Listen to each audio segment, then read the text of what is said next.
Tens of thousands of years ago, during the conception of human civilization and its early infancy, fear would have been the most important natural survival tool for humans. Alert to all changes happening in nature was essential for human survival. But, however purposeful and useful fear might have been, yet enduring it would not have been pleasant. It would have been most unpleasant feeling ever known. The blowing of wind, the splashing of tide, changing of day to night, of seasons, of birth, of growth and death, all these caused fear first.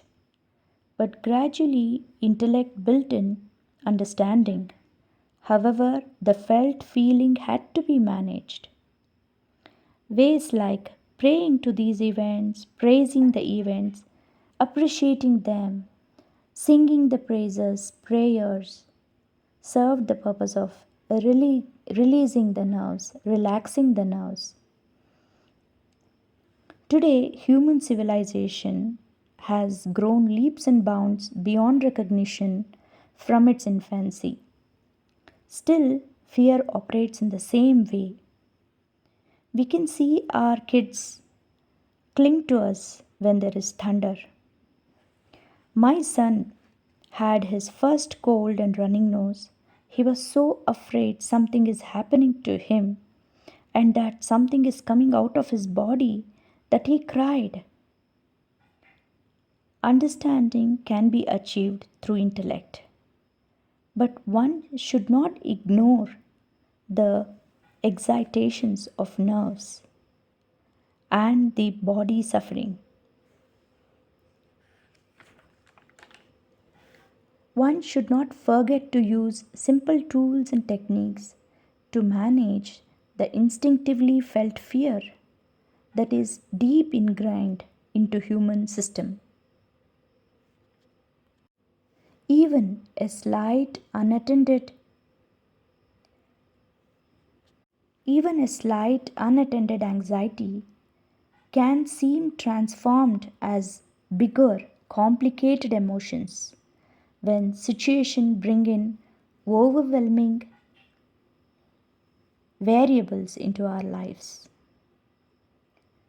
The tools and techniques for managing one's mind has been developed and passed on from generations to generations naturally as simple day-to-day practices which mostly have been culture community specific. The practices have become more focused specific to smaller and smaller community groups.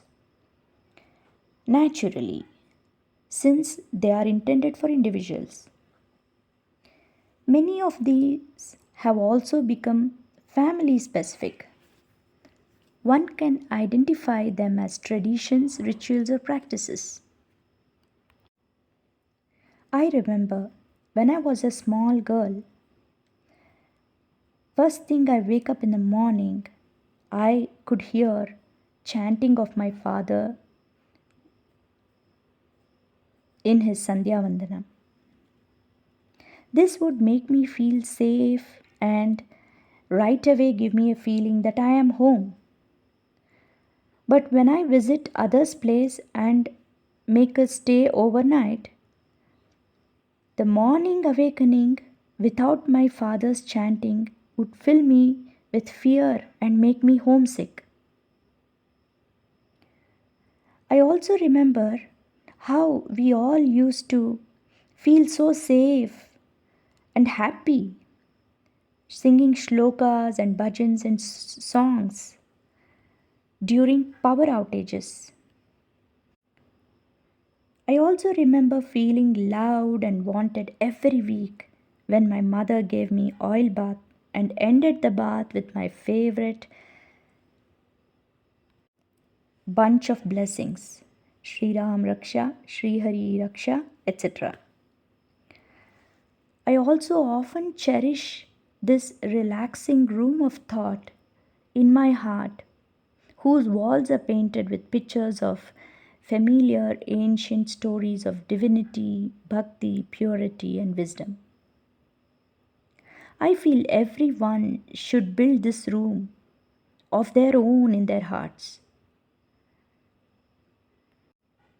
To go to that room and feel safe, grounded, at home in the big, wide, wild world. Fear is deeply ingrained, instinctive emotion. Conditioning oneself to manage this emotion through a tool technique is a long process that would consume a good amount of one's lifespan. Also, it is a fact that today's world has become very overwhelming. It gives us pleasure, sense of achievement, safety, and convenience of highest level, but also fear of highest level, with people's darkest sides also becoming more and more prevalent, accessible, very permeable through tremendous social networking.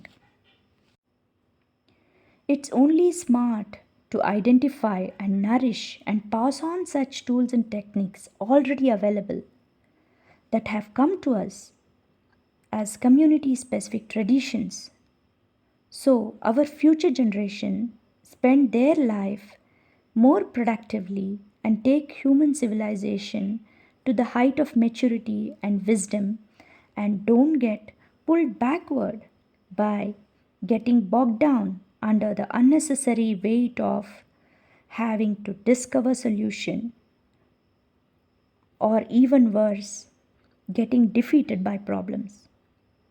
There is already enough data showing youngsters getting defeated by problems.